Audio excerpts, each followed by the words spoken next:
Hey, this is Joe Castiglione, and you're listening to Not Another Sox Podcast. Can you believe it?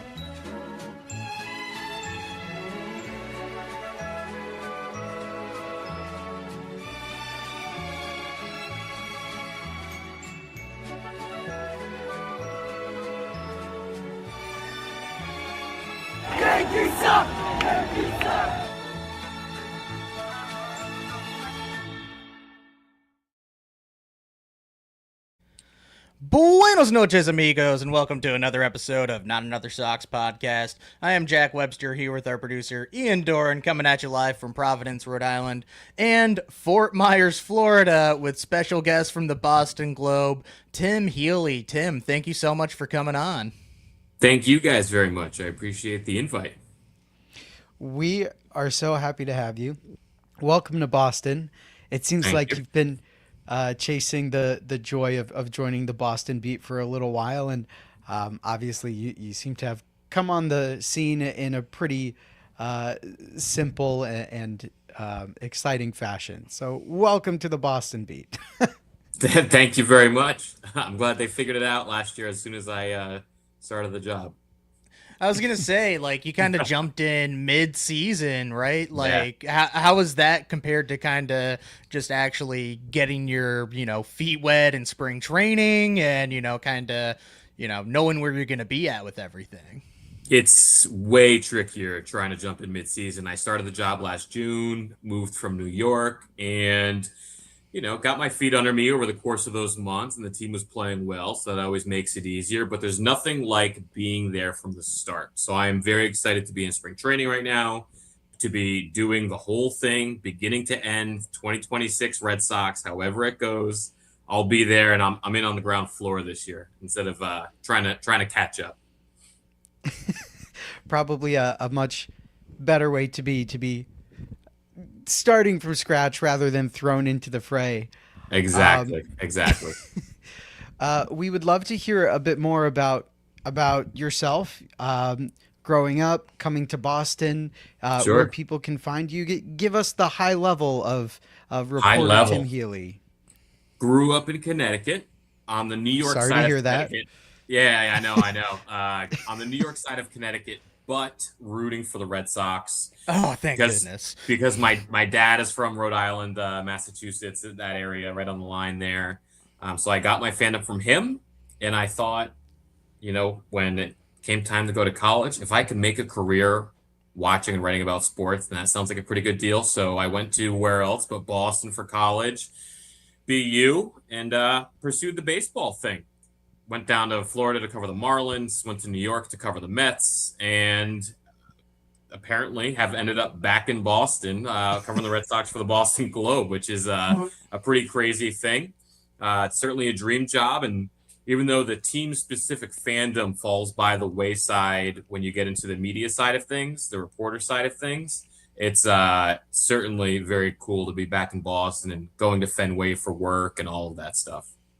Yeah, absolutely. And you mentioned obviously growing up a Red Sox fan too. So Yeah. I imagine you remember, kind of the media landscape, what it used to be in like the early 2000s, Yeah. a couple World Series, might change that a little bit as well. But what's kind of been the biggest, surprise or something that might have changed kind of from when you started versus where we're at now with everything? That's a great question, and I especially love that question because I have an actual answer, something I've observed over the Let's last go. Oh, good. over the last 8 months. So last time I was living and working in Boston was, I graduated college in 2014. I moved away from Boston mid 2016. So I was, in deep doing the whole, young guy interning, freelancer sort of thing, trying to find my way. And at the time, social media was not new, but a little new. People were still catching on, and it was a huge deal, and blogs were a huge deal. And it was just, you don't have to be a reporter. You can just come up with your own blog and build a following and all that. And 10 years later, blogs are less of a thing, but podcasts are more of a thing. It feels like there are so Here we many are. Red Sox podcasts. Exactly. and they moved the needle on Red Sox Twitter as in the way that the blogs sort of used to. So that's certainly an evolution in the non-mainstream media part of the universe. Happy to be of service. Yeah. Yeah, thank you for having us. I was really curious because you were with the Marlins in Florida, unfortunately, unless you like Florida, to each their own. Listen, I just want to go on the record saying I was very happy to move away from Florida. It's fair enough. Understood. Yeah, I get it. But you were with the Marlins at a time when a lot of now prominent Yankees were in and around that system, and then you moved from the Marlins to the Mets. So I know you mentioned kind of putting like fan and team bias aside because the job is doing the work, is reporting on the work, but Sure. After seeing Stanton's MVP season there, Jeter's buyout of the club, and then moving up and covering the Mets for a number of years, was seeing those now prominent Yankees while being a Mets reporter. Did that cause any kind of like dissonance in the way that you reported that? I would say not really. Watching Sure, good reporter answer. Yeah. I will say though, going from the Mets for 7 years and change to covering the Red Sox, the one skill that is super transferable between those beats and those cities is tweaking Yankees fans, which is love to hear it. Which is so easy. So again, the team specific fandom, as we said, falls by the wayside, but sometimes the instincts just kick in. So that does happen at times. You'll see me on Twitter sometimes tweaking Yankees fans. So it's all in good fun. Rightfully so. I mean, especially if you grew up a Red Sox fan, if you went to BU, and especially if you were, reporting on the Mets as well. It seems like tweaking Yankees fans is just part of the job. Exactly. Exactly. And it's so easy to do. It's easy. It's so much They fun. fall apart. Last week when Isaiah Kiner-Falefa said that thing about the Blue Jays wanting to face the Red Sox, wanting to face the Yankees because the Yankees were the easier matchup, just tweeting a quote and Yankees fans immediately lose it. So, just another example. Or when Juan Soto signed with the Mets and all the Yankees fans, you could have been something here. You could have been part of something. It's like, well, I don't know what the Yankees are part of right now, but it's not winning. Not that the Mets are doing much better, but anyway. You also noted in your bio for the Globe that you're a big marathon runner. Did you happen to run the same NYC marathon as Alex Cora, or was that a different NYC marathon? It was the same event, just different years. So, I hate to correct you, but I would not say that I'm a big marathon runner. Let's say I have. Okay, sure. I have completed marathons. Just I want to be transparent here. I'm not some more than me. I'm not some marvelous athlete, but I've run a couple marathons, including New York City, which actually was a little bit in the Red Sox news cycle today because Alex Cora, in his start of spring training speech to the team during their organizational meeting, mentioned that he ran the New York City Marathon and was kind of drawing on that experience and referring to specific parts of that course, which was interesting. And I ran it in 2023 and it was awesome. So when Alex Cora gets revved up about the New York City Marathon, I'm there like, I totally know what you mean, man. Yeah, I really liked his little speech or the clip of his speech. I don't know if we got the full thing on it, but I was telling Jack before we came on, it was really funny that he was giving the speech about doing the marathon and he's talking about running across the bridge, and everyone running the marathon says, at this point, take your headphones off so you can really hear and experience the marathon. And Alex Cora's response was like, fuck you. Like, I'm running the marathon. I know what's going on. You sit over there and you watch me run the marathon. And at that point, it was like mile 15. So he's probably like, he's probably you're feeling breathing. it. Yeah. Not only that, but you need to go significantly uphill to cross the bridge, and it's Of hell. course you do. It's bad. Yeah, I would never know because I've never run that marathon personally or any marathon. Totally get it. Actually, I prefer pancakes to marathons, but maybe that's just me. Same. Jack, I know you had mentioned wanting to ask Tim a few things about some of his background and what the team looks like coming into spring training. Does anything spring to mind? Yeah, more just asking, like, advice, essentially, like, advice to maybe somebody who's starting off there, like how you start getting some of your sources and, breaking into markets, especially since you've had to do that, in multiple areas and everything. And I imagine, each time you start somewhere else, brings new challenges and, how to kind of, roll with everything and, kind of start off at least. I think a lot of the reporting in a lot of ways can be or playing baseball can be a metaphor for reporting on baseball. And by that I mean any single day when I show up to the park, all I want to do is get a pitch to hit and hit a line drive. I don't need to hit a home run every day. I'm a beat reporter. I'm there day in and day out, spring training, games, etc. But if I can just collect my hits when I get them, maybe sometimes put one in the gap for a double or a triple, then that's my job. Then I'll be doing a pretty good job. As far as trying to build sources, to me, it's a matter of being there and being present and doing the job well and doing the job responsibly. Because when you show up and you're the new guy, like I was last summer and how I still am now in a lot of ways, then people don't know you. And, I can go up and interview Garrett Crochet or try to interview Garrett Crochet, but I'm just some random guy. So he might not give me the time of day. But when I keep showing up and then I'm there in the road cities and then I'm there in the playoffs and then now it's spring training, I'm here in Fort Myers and Garrett Crochet still sees me around, learns my name, learns what I do, maybe appreciates how I go about the job or ask questions. What we always say is players and others don't have to like you, but hopefully they at least respect you as a beat reporter. And I like to think once you earn that respect, that's a good way to build sources. And the best way to build respect is by showing up and doing the job well. Yeah.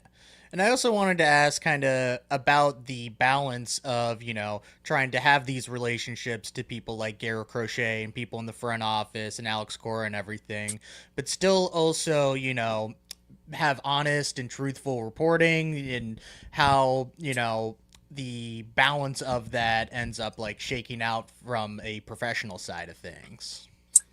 I think a lot of the players, not all of them, but most of them understand that when things go well, the stories are going to be positive.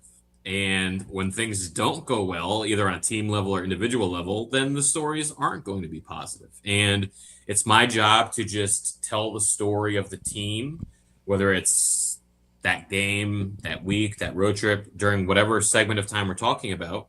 And it's not like, it's kind of like what I was saying about doing the job well and fairly and respectfully. If so-and-so strikes out 4 times and blows the game, I'm going to write about that. And hopefully that person doesn't think I'm out to get them for any reason. I'm just writing about the facts of what happened. So, yeah, every once in a while, inevitably, and I have not encountered this on the Red Sox, to be clear, but it's happened in the past, a player won't like something that you wrote, or he won't like something another reporter wrote, and he takes it personally. Or maybe a relative saw it and took it personally and then sent it to the player, and all of a sudden now it's on the player's phone. So sometimes fast. I know. Sometimes things go wrong along those lines, but all you can do is keep doing the job the way you're supposed to do it. I mean, it's a good way to be. I was talking with someone earlier about how whenever you talk to actors about how they do their work, a lot of them just kind of respond with, yeah, it's all about the craft and how you do the work and really digging into the work and doing the craft. It seems like there's a bit more tangibility with the things that make a successful beat reporter. And you could definitely point to things for actors as well, but it is just so hard to get like the subjectivity of how they succeed out of actors, where it feels like, at least for yourself, the kind of response is doing the work by doing the work in this way with integrity, with approaching players enthusiastically. I'm sure there's a little PR brain that goes into some of that questioning and approach, but it all comes down to, you know, doing it in a way that's courteous and productive for yourself and the players. Well put by you, man. You nailed it. Really? You think so? Maybe I'll go pro. Oh man, yeah. You should just start covering the beat. Like, how hard is it, right? Okay, I'll do it. I'll be in Fort Myers tomorrow. Tim and I are going to hang out all day, as Tim has clearly invited me to join his beat. Yeah, not me, yeah. Yeah, sorry, pal. It's You just didn't President's make Day, the cut. yeah, you know, just take it off, yeah. Yeah, well, I don't work tomorrow. I Stock do, markets are yeah. closed. Yeah, you got to sell tickets. Nah, man, But yeah. I will be in Fort Myers with my new pal Tim. We're going to be talking to Garrett Crochet, who's probably 2 whole feet taller than me. Yeah, you know, I would not be surprised if that actually is true, but Yeah, no, I don't think I would beat him in a fight either. no probably not. Yeah. There's something about being bald that makes Garrett Crochet look taller too. It does. I don't know what it is, because he could have the hair going up another 6 inches, and somehow the baldness just makes him more intimidating. Yeah. I don't know. It's the full beard too. Like, if you're just bald, that's one thing, but like, you know, like, it's by choice. I think that's what it is. That he's bald by choice? Yeah, exactly. What if he wasn't bald by choice? He started balding and then he said, well, now I got to embrace it. Well, that's, you know, how most people end up doing it, but yeah. Yeah, it happened to my cousin. Yeah. Yeah, that's unfortunate. One of our favorite topics tonight, Tim, that we are so excited to bring up is everyone's favorite up-and-comer, Roman Anthony. Sure. How does he look in spring training, and what was your reaction to him joining the WBC for Team USA over Team Italy? First off, how he looks in spring training is honestly kind of jacked. He looks visibly larger than he did at the end of last season. So, you know what, I haven't gotten the full debrief from him yet on how the offseason went, but clearly he added some weight, added some muscle. So for a guy who already has hit a home run 500 feet just about in Worcester right before he got called up, but it'll be interesting to see how the extra muscle helps him. And as far as the WBC goes, I think it's awesome. I'm a big WBC guy, so to have one of the best young players in baseball and pretty much the face of the franchise on the Red Sox in it for Team USA of all teams, I just think that's great. And that's what the WBC is all about. Making exciting teams, putting on a good show, and getting all the best players together. Absolutely. And I think for him, it's the best learning experience that you could possibly have. You're with tons of other veterans, even Alex Bregman, you know, is old mentor and everything else. And especially since he was unable to, you know, play in the playoffs last year, I think even getting just like a taste of that atmosphere and, you know, the high level of competition and, you know, the fans going crazy in the stands, I think it's going to be a really good opportunity, even if he doesn't like play every day on that star-studded team, just to like be around and experience it and, you know, get a taste of everything. Yeah. And I wouldn't be surprised if he does play, maybe not every game, but a bunch of those games. I think he can have a real, actual starting role on for Team USA. And you mentioned the playoff and the atmosphere thing, the experience in that sort of environment. If Team USA makes it to Miami for the semifinals and finals, then that is a legit, loud, raucous ballpark, no matter who they're facing, right? Dominican, Japan, whatever. Yeah. That'd be pretty sick. Yeah, not to brag, but I was there in 2023 for Japan USA and Japan Mexico too. So going back down again this year. So very excited about all that. Yeah, I almost drove down that day from Port St. Lucie, met spring training, like 2.5 hours to Miami. I almost went, didn't pull the trigger, and then I'm sitting there in my hotel watching, and I'm like, I can't believe I'm not there right now. So I have some retroactive FOMO for sure. Yeah, Jack, you're going back in the next month, aren't you? Yep, going back. Maybe I might do the semifinals again, but I'm definitely going to the finals. Yeah. I am jealous. Yeah. I'm jealous. I'm not going to make it down with you this time, You which can watch my dog for me. bummed about. Yeah. Oh, I would that's just love as to fun. watch your Yeah. dog. It is the only thing I would rather do than watch Shohei Ohtani strike out Mike Trout for a story ending of the WBC. Yeah. Oh, wait, actually, no, I got that right. I would rather watch your dog. When we were down last time, you had to take him to the vet even. I did. He had an ear infection in both ears. Damn. He texted me, "You're like, did you just see that?" I'm Yeah. like, "Your dog's okay." Yeah. I'm taking care of him. But Tim, I'm with you on that. Like WBC bangs. It's awesome. Yes. And watching the Olympics right now too, like you're reminded just how awesome and exciting it is to watch the best teams in the world go up against the other best teams in the world. Like you're getting true heavyweight fights every single day of the best, and that's what makes the WBC exciting. And granted, you know, some other countries are building their team rosters, but so many other countries and teams are showing up with huge rosters, like Venezuela is one, Japan, USA. I think Italy makes it out of pool play this year. Personally, I don't know if they're the same level of heavy hitter, but like I can only say good things about the WBC, and the fact that Roman Anthony's in there, I think he starts half of those games. I would say 51% of the time he's going to be starting those games. I would say at least. At least, do you think 52%? Yeah, I would even go up to 54.5.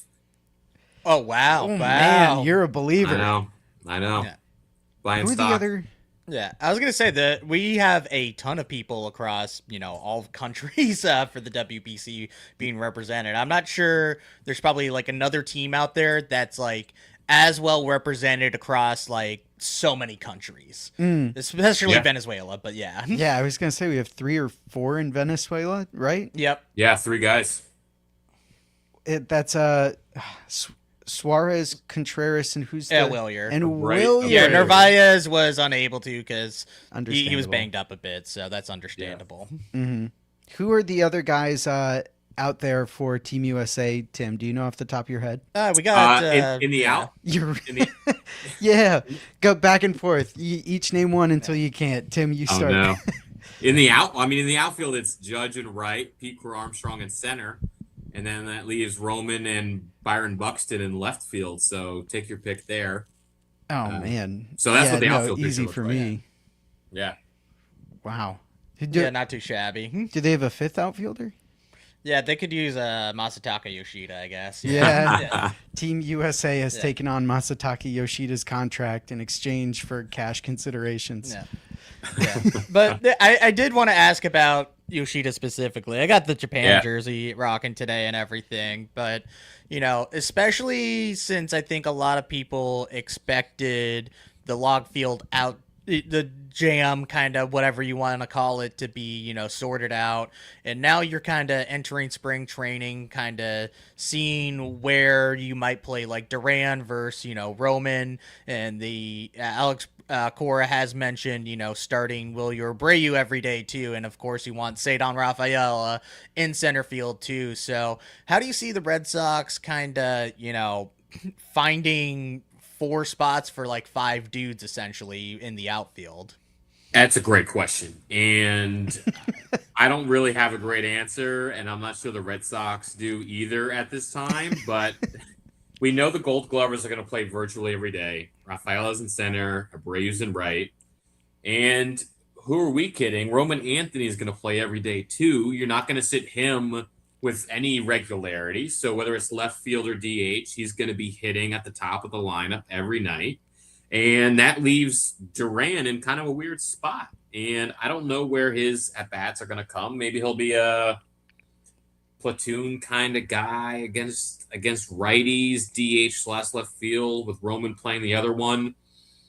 And if that indeed is kind of what his role looks like, then I don't know what to do with Yoshida. And I'm not sure he'll make it to opening day. I think a best case scenario for Yoshida and for the Red Sox is for Yoshida to have a good showing in camp and at the WBC, and then to find some team that is willing to take on some amount of his money, right? If the Red Sox can pay him to go away essentially and shed maybe a quarter or a third of his remaining salary, then that would be a win. It would free up that roster spot for the Red Sox and probably be good for Yoshida because it's hard to imagine him having much of a role here.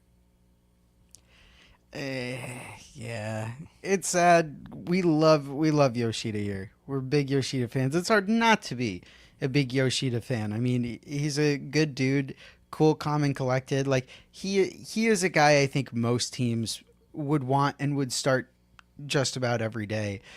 It's a really tricky topic because if your fourth outfielder is Jarren Duran, who has performed so highly in recent years, like unfortunately it's just an incredible problem to have that you're cycling between two Gold Glovers, Duran who's showing up as well as he is, and Roman Anthony who is probably the hottest up and comer, I would say, even in baseball.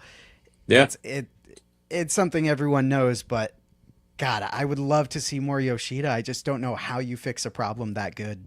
Yeah, have him play second base, I guess. Like, you know, I did see him in Worcester play first base, not in a game, but like warm up there. So like he was willing to do literally anything that like he needed to at the end of the day. It's not like a matter of effort or attitude or anything like that. It's just kind of more putting a square peg in a round hole. Yeah.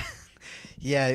What's that Ted Williams quote? You get a round bat and round ball. Round bat, round ball. Yeah. Yeah. Oh, Tim, you know this one? Yeah. Oh, yeah. Yeah. I'm just kidding. Do you think his severed head is still advising the Red Sox somewhere? I don't know if Futurama reference. Yes, honestly, I love Tim Healy. Yeah, there Let's we go. Yeah. That's exactly what it is. We got about 3 minutes until we go to our break here. Jack, you had mentioned you're wearing your Japan jersey. Why don't you give us the full fit check? Yeah, what are you doing? Yeah. So this was like one of the FIVO ticket combo packs. And you might recognize this from our intro video because this is the same jersey I raced Liam Fennessy _ in the bullpen bar alleyway. So, and then I went to a concert after it, and I got hurt because I was and only good things happened. Only good things happened. Yeah. So, yeah, it's nice. It has like I forget the name of the painting, but like the Japanese wave one. And it's got Japan on the back, and then we were talking about it before, but got the little WBC hat that came in here. Yep. So very excited for that. Like the WBC logo is just like also so clean. Like it's awesome. It'd be a great tattoo. Oh man, yeah. Wait, yeah. You did just get. I did already get. I said that thinking it would be. I thought cool, I thought you were making the joke. No, I was being stupid. Yeah. I was being a little dumb. Maybe I'll get it. Yeah, you should. Yeah, that'd be weird. Next to the heart that says "Mom." Yeah. Yeah. Well, it'll be my second one. I'll get the heart that says "Mom," and then the WBC logo right next to it. Right after I get the heart that says "Mom." Oh, okay. Yeah. Yeah. That's I'm the getting big them in two the right same there. place. That's the yeah. That's the big. You go into any biker bar, and those are the two tattoos you see. Those. You just walk in, you point. They only do 2 tattoos, but they do them really well. Actually, you know what? With our 60 seconds before our break, Tim, I want to know if you have a Red Sox tattoo. I have no tattoos of any kind, but I appreciate you asking. That makes me feel better. I am also a blank canvas. Sure. I've been thinking about getting the mom heart tattoo. Yeah. Yeah. Just Anything don't know is possible. where. Yeah. I am too, if you ask my mom, but what she doesn't know doesn't hurt her at the same time. Right. Wait, did you get who was joking about getting a Maple Leafs tattoo? Oh, my mom was. Oh, Yeah, okay. yeah. Not Maple, not Maple Leafs, the team, just a Maple Leaf for Canada. Did you make her feel bad for not getting a heart that says Jack? No, I you know, know, kind of right? reverse Yeah. that guilt on her a little Favorite bit? child, yeah. Wow. What about Petey? Oh, man. Favorite yeah. grandchild? Yeah, sure. He loved to frolic in the backyard in Yeah, Virginia. He do. Yeah. He do. Well, we're right at 30 minutes here. Why don't we put in a little time for an ad break? We'll go to a commercial. Tim, Jack has this incredibly uncanny ability to guess the commercial here and there. Right. Any guesses as to what our commercial will be this week? No. Yeah, fair, Good yeah. answer. Good answer. Yeah, most of the time, I don't either. So, All right. Well, then it's up to you, pal. Bring us home. I'm gonna say Arby's. We have the meats. Damn it. I always let you guess the commercial and I always regret it. But on that note, let's go to the Arby's commercial. Okay, back from probably the Arby's. Yeah, probably Arby's. I feel Commercial. like it's actually connected. So yeah, You feel yeah. you feel like what you say, like the AI listens to you and says, "All right, Arby's." Honestly, commercial?" yes, I do. Yeah. Wow.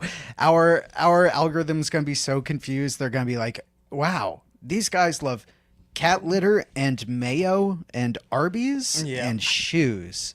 It's like, yeah, you got it. Pretty much, yeah. Pretty much.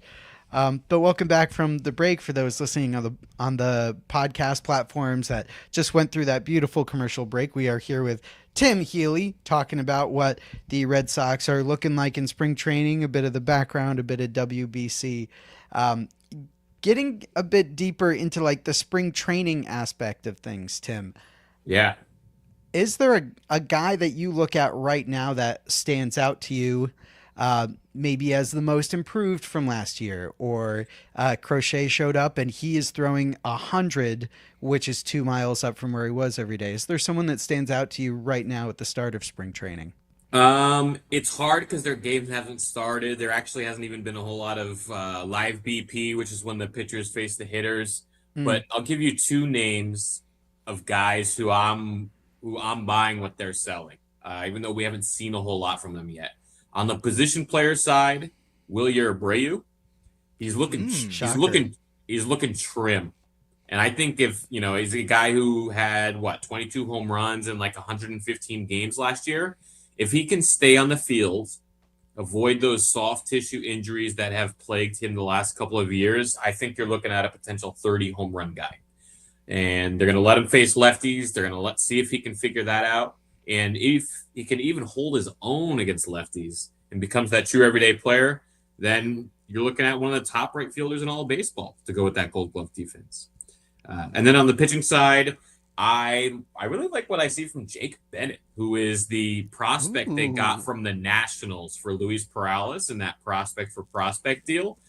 Big dude, doesn't throw too hard, but the Red Sox love his extension, which is sort of a buzzword for them these days. A lot of pitchers with good extension, but Jake Bennett, he really impressed the other day in live BP. Roman liked him. Carlos Narvaez was impressed. He's got a little bit of a low 3/4 slot arm angle, which is a little tricky for guys, especially lefties. So he's a starting pitcher right now, reached AA last year, but super interesting. Yeah. Well, obviously, Red Sox are stacked with starting pitching, which is something, obviously, if you even viewing from the outside and growing up with them, it's been very rare to have a lot of homegrown and developed starting pitching. So now, obviously, we went out and we got our ace in Garrett Crochet and then number two guys in Ranger Suarez and Sonny Gray, and then of course you have Brian Bayo. But that fifth spot, you assume Oviedo's in that mix and Connolly Early and Patrick Sandoval. But have the Red Sox had given any indication about where they might go, or do you think it's more of like a true open competition for that in this point? They haven't given a ton of hints. One thing that struck me as interesting was Cora saying the other day that with that number 5 spot, they can maybe chase some upside. So to me, that is a point in Oviedo's favor. But if you look at the field, you have Oviedo, who they really like and specifically went out and got. Patrick Sandoval, who hasn't pitched in a year and a half, coming back from Tommy John. Cutter Crawford, who's behind the others, and I don't know if he's going to be ready for the start of the season. Connolly Early, who's super interesting. And then Peyton Tolley, who's also super interesting, but is, let's say, less refined than Connolly Early. Probably would be served well to keep pitching in AAA for a bit. So I'd say the top three are probably Oviedo, Sandoval, Early, and I think Oviedo's the one. I would be surprised, actually, if it's not him. Sandoval kind of feels like he might end up in the bullpen. They don't have a real lefty reliever. They don't have a real lefty reliever besides Chapman, who's, going to pitch the ninth inning most nights. Yeah. So has a job. Exactly. So unless you're a big Giovanni Moran guy, maybe they give Patrick Sandoval a look at in a lefty relief role. That breaks my heart a little bit. I mean, yeah. I was psyched about the signing when they got him last year because they got him for 2 years at 18, which for a guy like Patrick Sandoval, it's a steal. Like, granted, one of those years is rehab, and the other year is when you hopefully get him. I would hate to see him get the Sean Newcomb treatment, which Newcomb. Go ahead, please. I don't think they would jerk him around in the way they did Sean Newcomb. Like, Sean Newcomb was not, honestly, if we're just being frank, he was not important to the Red Sox. So they did what they did, and they squeezed a lot out of him for 1 month, and then they said, "Thanks for everything. Have a good one." Sandoval, there's one more money there, right? He's making a decent chunk of change this year, something like I think 12 million, 12 and change. I think so. Mm-hmm. Because they backloaded that 2-year deal as he rehabbed. Plus, he's coming off a major operation. He hasn't pitched in a long time, so there's inherent limits in how you're going to use a guy coming back from such a scenario. So I really don't think he would be a Sean Newcomb situation, but it is tricky. You're right. They would have to be careful not to jerk him around. I think that guys like Patrick Sandoval, maybe even Cutter Crawford to an extent, are probably other good candidates for the Yoshida treatment. You hope they show up and just play fantastically in spring training, and then our best friends in Milwaukee, the Brewers, call us again. They go, "Hey, Sandoval looks really good. We got another comp pick for you, and we'll even throw, our hitting coach Rowdy Tellez into the deal." Just, as an unrealistic example, but yeah. I could see it. Yeah, I think the Red Sox are just kind of hoping the problem solves itself for both the outfield and the rotation and everything. And it's obviously great to have that depth. And, if anything does happen, which, you never go into spring and out of spring with the same 26 guys that you have in mind. So I think they might just be, not to say sitting on their hands, but waiting and, seeing or waiting so that way if they do make another trade and somebody gets hurt, and then it's just like, oh, now what do we do? Cry. Yeah, that's true. Yeah, we could just do that. The last a lot to cry about. The last thing you want to do is trade Bronson Arroyo for William Opeña and then have no starting pitching by August. So they can take their time. They can take their time. Name one time that's happened. Name one time ever. What year was that? 2006?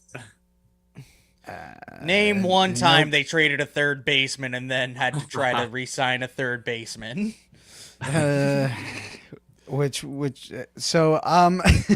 don't know if the episode's long enough for me to list the amount of times that has happened, but it's at least twice. Yeah. So if I'm getting the timeline right, you kind of started off right when all that Devers stuff was going on, right? Yeah, I was getting ready to start the job during the Kansas City episode, and then I showed up, and it was early June, and Devers was traded on, I want to say 2 weeks, like my 14th day on the job. Yeah, so that was interesting. Talk about cutting your teeth, goodness. Yeah. So we don't need to. Yeah. Oh, sorry. Suffice to say, I did not develop much of a relationship with Rafael Devers. Neither did Craig Breslow. Sorry, Webb. Go ahead. That was good. I'll give you that. Thank you. Yeah, I did kind of want to see where you were at in terms of, the Red Sox ownership today, essentially, bringing up all that whole saga again. Could say and Sam everything. Kennedy and Alex Bregman. Yeah. So I wanted to see kind of what your, side of things were. Not even, I'm not trying to get you in trouble with any of them or any of that either, but like kind of, your perspective on it all. Well, Sam Kennedy did his usual start of spring training news conference today, and since we hadn't talked to Sam since Bregman signed with the Cubs, it was a natural question. And I mean, there's two sides to every story. You talk to Bregman and Bregman's people, and the no trade clause was important. You talk to the Red Sox, and Sam Kennedy says if Bregman wanted to be in Boston, he would be in Boston. And Sam also mentioned, and Tom Werner mentioned this too, that, having spring training in Arizona was a factor. So I am not sure I buy that as much as I buy the no trade clause thing, but sort of is what it is. I mean, the Red Sox could have handled it better from the start, which is what Sam Kennedy said today. But now the biggest problem for them is not really having enough bats in the lineup. They replaced Bregman with Wilson Contreras, basically, as far as hitting goes, but they haven't replaced Rafael Devers, and I think that could be a problem for them this year. Nah. Maybe, yeah. Nah. What's the worst that could happen? I mean, we could always just put Anthony Rizzo in that box. We'll have someone on first base every single time. That's true, yeah. I mean, Caleb Durbin loves to get hit by pitches too, so. Does he really? Yeah, apparently, And Wilson Contreras. They might have been like 1-2 in the National League last year. Oh my God. What a fact that you could only get here on Not Another Sox podcast from guest Tim Healy.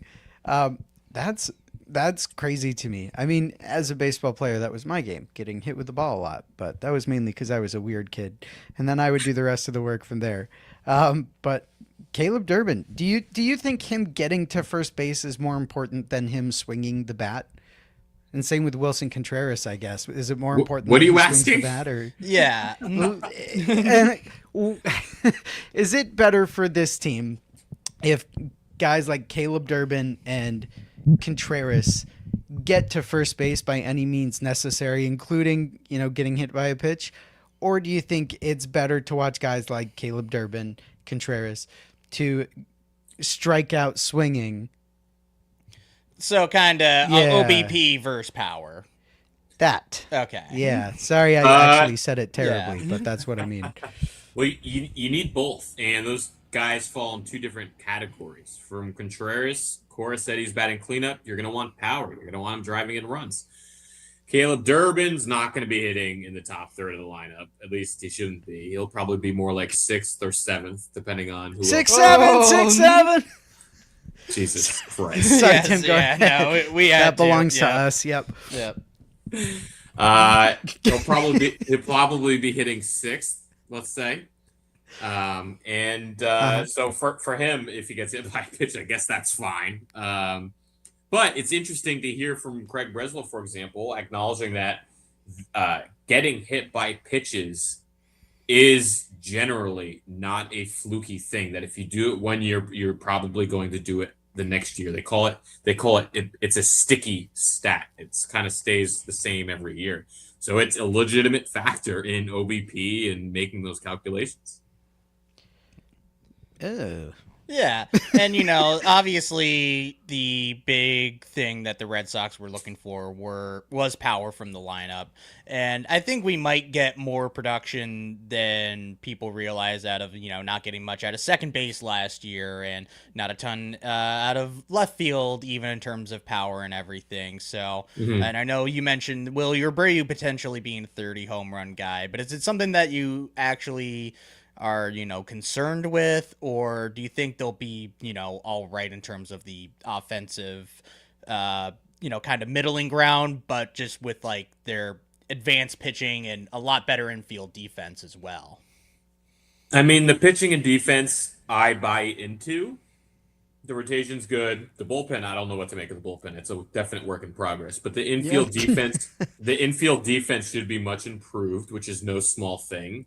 And listen, the Red Sox think they can get enough power from the guys they already have. And if you squint into your head, you can see what they're talking about, right?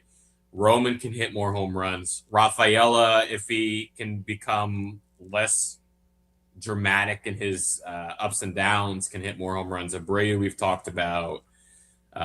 Contreras should have a good season at Fenway. Maybe Narvaez doesn't tail off now that he's healthy in theory. Trevor Story, honestly, if you get another 25 home runs from Trevor Story this year, that would be like a great outcome. So you can see what they're saying, but it's counting on a lot to go right and fall the right way with guys they already have, as opposed to just improving the lineup by bringing in somebody else who they could have brought in. So I don't know. I'm skeptical of it, I guess. In conclusion, I'm skeptical of it, but I'm open-minded. Yeah, and hopefully our backup catcher hits more than 0 home runs this year too. Sure. But it definitely seemed like they were in the market for upgrades at starting catcher, and they obviously added, a ton of depth in the minor leagues. So it does obviously seem like they're going to go with the tandem of Carlos Narvaez and Connor Wong again. But do you think there might be any names in the mix that, might surprise somebody, or, who might be the next man up? God forbid, something happens there. They don't really have a catcher of the future per se, at least not one who is meaningfully close to the majors. They have a couple of guys who could be the next man up, in the sense that if somebody gets hurt, they're on the 40-man roster and can, literally be the next man up and get called up for however many days is necessary. Mickey Gasper's on there. Anthony Siegler, they got in that Brewers trade. He's been a catcher. So they have IKF, options. he used to catch. IKF, What the fuck? IKF might be the emergency catcher. That's true. But it's hard to imagine anybody on the roster currently pushing the Wong and Narvaez for those jobs. Why are we putting IKF and Red Sox catcher in the same sentence?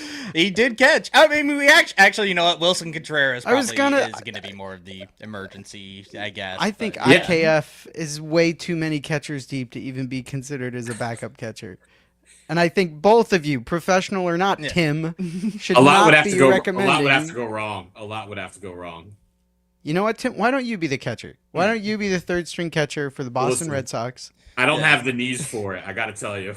Yeah, it's like that one guy for like the Carolina Hurricanes, the E-Bug, where like both of their goalies got injured, and then they just like have Tim from Accountant come down. It's just like, okay, do your best.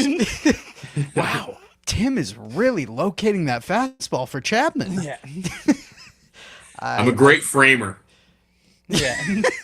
Well, I think most framers would be an upgrade, and Tim, I think you've got what it takes to be the Red Sox next great framer. Yeah, like while you're down in spring, just like go ahead and get that gear. Yeah, on. get some reps in. I think that would go really well in the building relationships aspect. That's a good idea. Yeah. Oh my God, calling him from the pitch comm. Hey, Crochet. How's everything been since coming down to spring training? Slider left side. Glove side slider in the dirt. But I'm glad. So you brought up two things that I have definitely written down here and was looking at, and I'm sure a lot of people are.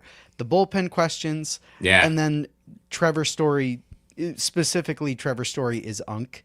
You'll love to get 25 home runs out of him, but right now it seems like he's the fun uncle who's like convincing all the other kids to compete against him. Like, can't let this old man out homer you this season. So that's something I definitely want to touch on. But first and foremost, I have bullpen questions for the Red Sox. Yeah. It seems like the last piece that needs to fall in place, and there are pieces still out there, I guess, but I mean, pitchers and catchers have reported. Why is this bullpen? Why are there so many question marks in the bullpen?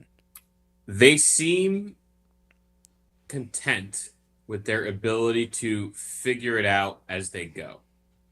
And I'm not sure that's the best approach, but it seems to be what they're doing. With Chapman and Whitlock, that's a solid 1-2 punch in the late innings. Great. I can buy that. And then what? Justin Slayton has had stretches of dominance, but he also gets hurt a lot and has had stretches of not dominance. Greg Weissert is, pitched a lot last year. Solid. Zach Kelly was up and down. Giovanni Moran's out of options. Ryan Watson's a Rule 5 guy. Don't know a lot about him other than he's a big dude. So who's going to be rounding out this bullpen is a fascinating question. And to be honest, one that isn't worth a ton of discussion in spring training because that's going to change so much, including almost immediately at the start of the season. So do I think they need or should add another more established reliever? Yes. Specifically a left-hander? Definitely yes. But they're also probably will just, figure it out as they go, which is, I don't know. Could cost you early. Could really bite you in the butt. Jack, who's that? Danny, the guy that you like, Danny Cock and Balls. Oh, Danny Columbe. Yeah. Columbe. I don't know if that's how you say his name, but that's pretty much how it's spelled. I would sign that guy right now. He's had a great track record. I don't know why that guy doesn't have a job. He should have a job somewhere. I was going to say the other name that caught my interest today is the Rays were open to trading Garrett Clevenger. I think he's a lefty, I'm pretty sure. So that would make a lot of sense for us. It would probably cost a lot, obviously doing it in the division. But, hey, why not? YOLO. We definitely have the capital to make that trade. Yeah, we do. Yeah. And I do like some of the guys. I mean, we've mentioned Giovanni Moran, or Moran, however you pronounce it. And he's out of options, so I think he ends up there too. But it feels like if we could somehow bridge, between...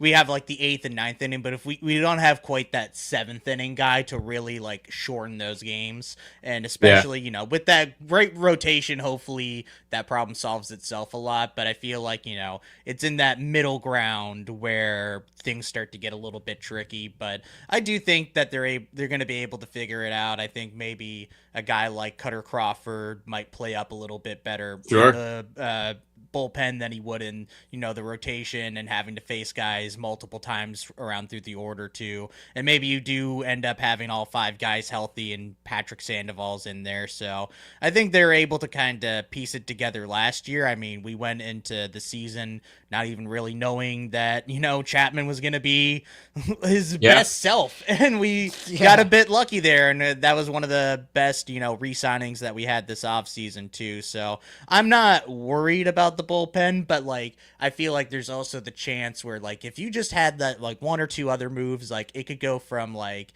a top 10 to like a top 5 bullpen. Sure. I think that's gonna really kind of play up to the strengths that you already have.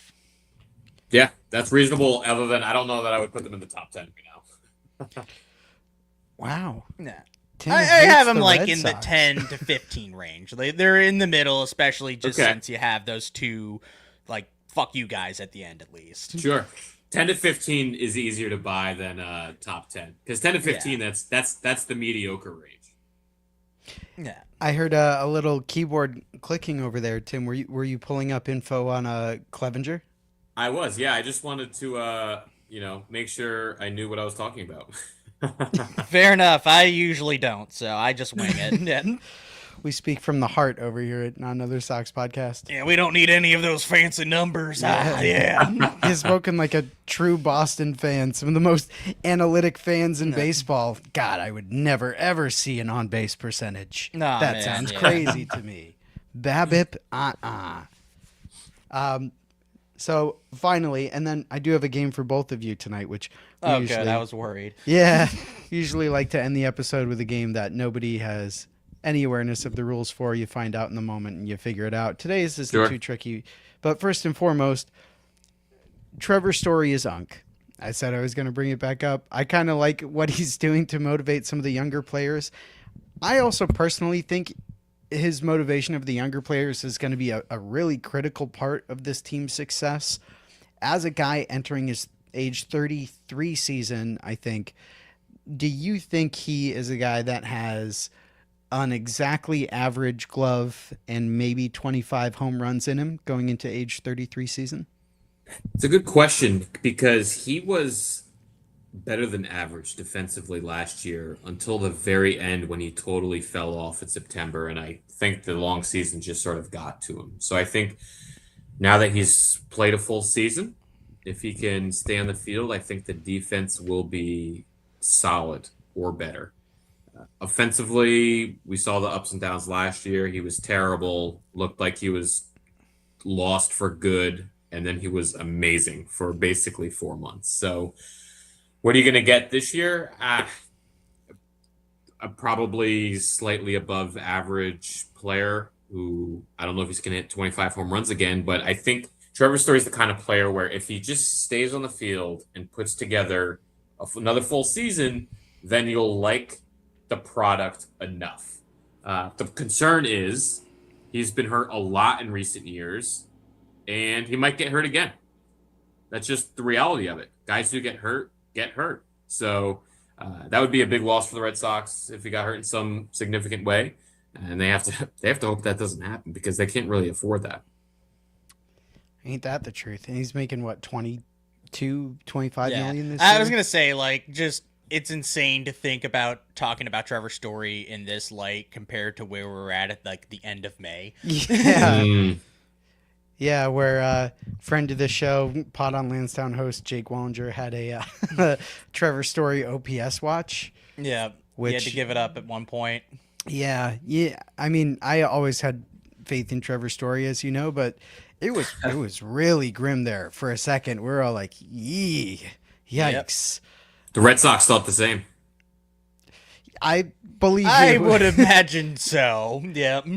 I believe you. Do you think there's any potential that they kind of swap him and Meyer between the second base and shortstop responsibility? I don't. I did at the beginning of the offseason think that was a possibility, and then they said pretty definitively very early in the offseason that they were not going to entertain that. So I'm choosing to take them at their word.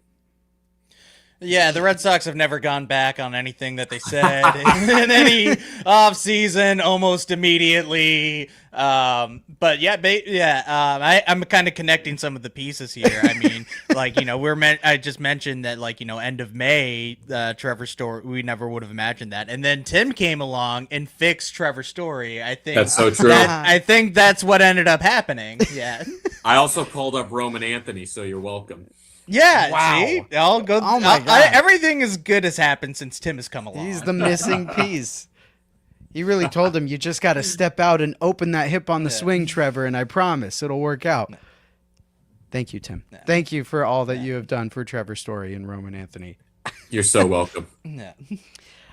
So we're nearing the end of our episode here. Like I mentioned, we do have a game here.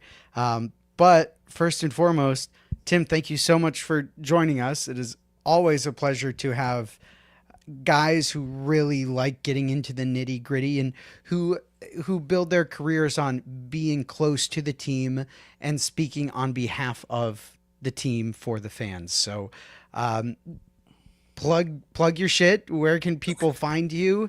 Tell us anything you want to tell us, please. I'll give you two places. The first is bostonglobe.com/Red Sox. That's where all the good stuff is.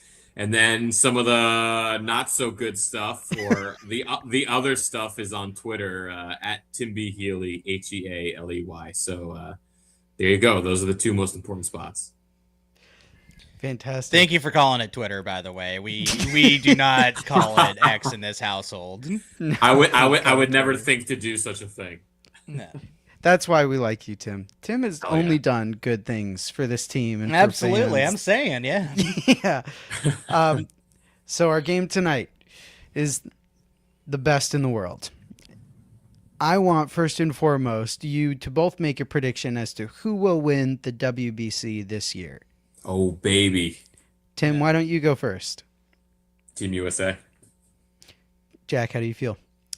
They're definitely favorites, and I'm not a betting man, but if I were gonna put a bet, that's a pretty safe one. Sure. I like the power of friendship on Team Venezuela, and the Contreras brothers. I think it's a really cool thing. They have a lot more pitching this year, and they were 1-0-2, slider in the zone to Trey Turner from beating Team USA last time around here. So I could definitely see them being a bit of an upset, but and of course you always have Japan where they just seem to churn out dudes. So yeah, they definitely do. But I'll take your answer as, if not USA, you like Venezuela? Yeah, I'll go Venezuela. Be a little different. Perfect. Yeah. Then this is probably going to be much harder for you. But now that you've each picked a team, off the cuff, name 10 players for that team. Tim, you go first with Team USA. Without looking anything up, name 10 players on the starting roster for USA. Scoogle, Skeens, Roman Anthony, Aaron Judge, Pete Crow Armstrong, Byron Buxton, Ernie Clement, Garrett Whitlock, Clay Holmes, and Will Smith. Wow, That you was- are fucked, dude. You are so Okay, fucked. Now let's you see got to here. do 10 players Yeah. on Team Venezuela. Contreras. Oh man! Oh, Yeah. Off to a hot Willie start. Abreu, Uh-huh. Ranger Suarez, Ronald Acuna, Salvador Perez, Andres Jimenez. What's that? 7. Trying to think of other pitchers that they have. Pablo Lopez. I think Johan Duran. And Jose Altuve's not on there this year. I know that. They had some insurance stuff. So, and Eugenio Suarez. Wow. I got there. Two winners. Yeah. 2 winners. I mean, Tim rattled them off, Scooble, Skeens. Jack, I am very impressed. I mean, I know we all like Venezuela, but Yeah. I thought it'd be an uphill battle. Marco and Scudero. Yeah, crush that. he's on there too. Yeah. Yeah. Is he the coach? He should is in be. my heart. Yeah. He is in your heart. Well, you both win this week, which is great. Tim, next time we have you on, we'll think of a more fun, more complex game. But again, it's been a that was pleasure to fun. have you, and thank you for coming. Oh, sorry. I think I accidentally removed you from the stage. I was. Yeah. Whoop. That's all Sorry. right. Yeah. Sorry, take 2. Tim, thank you for coming. Thank you guys very much. I appreciate it. I love you. No, I Okay, love no, you. I Okay, I love you. love Bye. you. No, I Okay, love you.